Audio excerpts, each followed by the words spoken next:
Hi, everyone. Thank you so much for tuning in to another Morgan James book launch. My name's Jim Howard. I'm the publisher for Morgan James Publishing. And today I'm really excited because we've got another amazing author to share with you. Today we have Chrissie Kenaston. And Chrissie is the author of What If I Named Her Grace? How to Pursue Jesus Every Day and Find God's Grace Even When You Miss the Mark. What an amazing subtitle. And we all miss the mark at times, right? Chrissie, thank you for taking the time to talk with us. Yeah, absolutely. Thanks for having me. With that subtitle, it just instantly makes me want to just ask, what's the mission of this book? Yeah, so it's really a two-part mission. So, number one, my hope and prayer is that the reader will see that you really can draw closer to Jesus in your daily life without it being hours in the Bible on your knees every day. Of course, it should include time in the Bible and time in prayer, but especially as busy women that are wives, mothers, business owners, employees, volunteers. I mean, we do all the things. And so I feel like it's so easy for Jesus to just go to the back burner, and not even intentionally. Sometimes we just forget because we're so busy.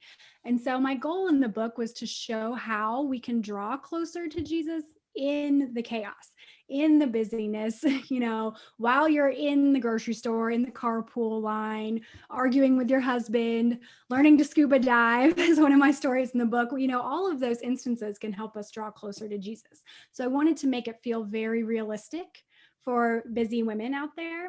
And then the second part is when we start to do that and we start to draw closer to Jesus, and we want to be like him, we want to live like him and be an example for our families, we will miss the mark every day because we're humans and we're not going to be perfect.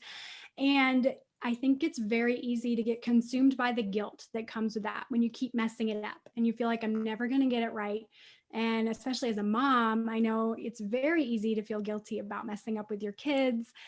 And so I wanted to encourage women to trade that guilt for God's grace, because Mm. he gives us grace every day and we get to start over again and again and again. Praise God. And so I really wanted to just solidify that concept of trading guilt for God's grace, accepting that in your own life, and then extending that grace to those around you. So to your kids, your spouse, your friends, everyone. Outstanding. And what an amazing concept. When we trade our strive for perfection for grace, we'll find out how perfectly we were created. And I think that's an amazing thing to think about, and a reminder every day. And we're all so distracted. So everyone watching this today, listening in, guess what? You fall into this category. So this message is for you. And Chrissie's done a wonderful job with this book. And Chrissie, I know a lot of the book you drew from your own story and your own personal experiences. So, what made you decide to share such personal details from your own life? Well, stories are how we communicate. I mean, if you want to get a message across and really touch someone's heart, you don't just give, instructions on Mm. what to do. You tell a story. And Jesus communicated through stories, right?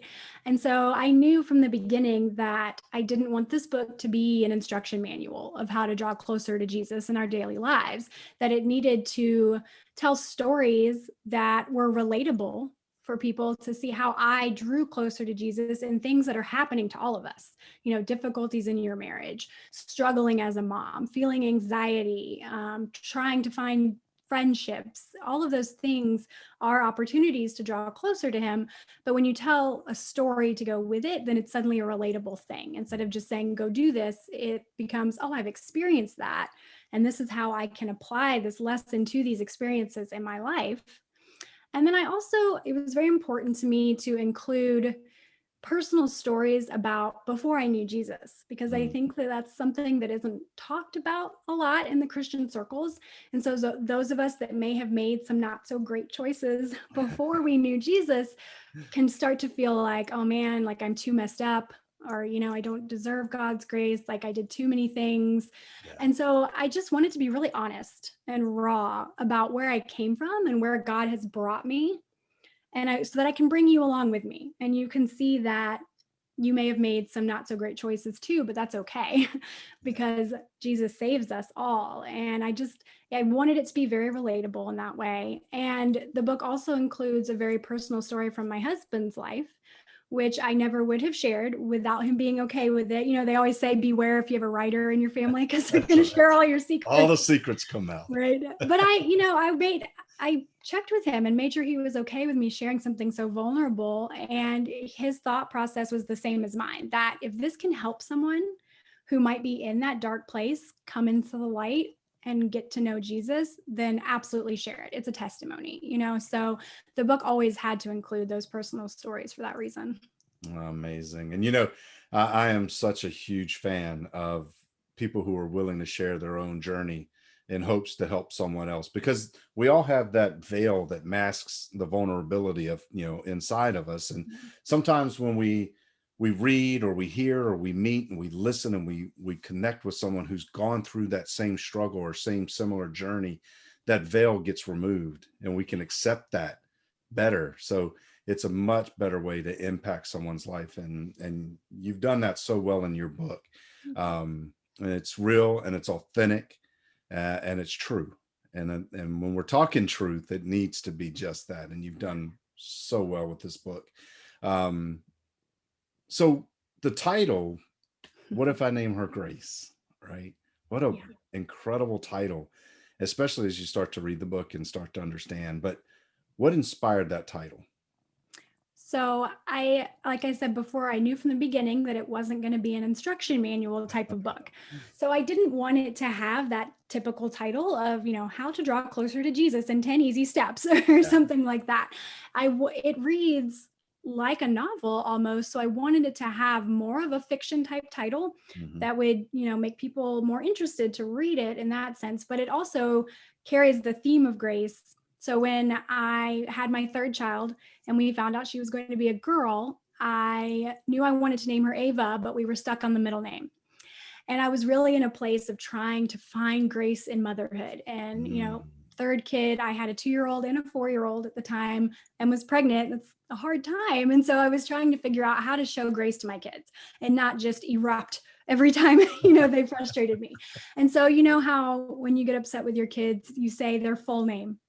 So I thought maybe if I put her middle name as Grace and say Ava Grace Kenaston, then I'll remember to give her grace when I'm upset with her. So it doesn't always work, but sometimes it does. And it just seemed like the perfect title for the book, with the whole theme being centered around trading guilt for grace. Yeah, yeah, beautiful title, beautiful book. So everyone watching now, this book is available everywhere books are sold, and believe me, this is a great book. It's a solid, solid message. You will find yourself somewhere in this book and see something that says, "Hey, this is me." And when you find that, latch onto it, because that's when hope and help is right there for you. And I hope that everyone grabs a copy of this book and decides to, if they haven't already, start that pursuit of Jesus in a more authentic and real way. And if they have, if you've been on this journey, you can always go further. So I hope everyone grabs a copy of the book. So, Chrissie, people who are watching today, maybe they got a copy of the book already, or they're waiting to get a copy now. What's the best way for them to connect with you to find out more of what you're doing? Yeah, so I am on Instagram. That's where I spend most of my social media time, at Chrissie Kenaston. I'm also on Twitter at Mama CRK. And then my website is chrissiekenaston.com. And if you go there, you can download chapter 1 of the book for free. And when you do that, you'll get an email with an invite to my private Facebook group. So there's a bunch of Christian moms hanging out in there, sharing their struggles, their prayers, their blessings. And I'm in there every day. So I'd love to see you in there too. Outstanding. Well, I encourage all of you to, at minimum, take her up on that offer. Connect with Chrissie, get plugged in, and start your journey today. But go grab a copy of this book. Chrissie, thank you for, one, just being authentic enough to share your story in hopes that you can help someone else on their journey, and putting it in book form for the world to see. And thank you for taking the time today to share with us. Yeah, thanks so much for having me. Outstanding. Thank you guys for tuning in, and we hope to see you on our next one.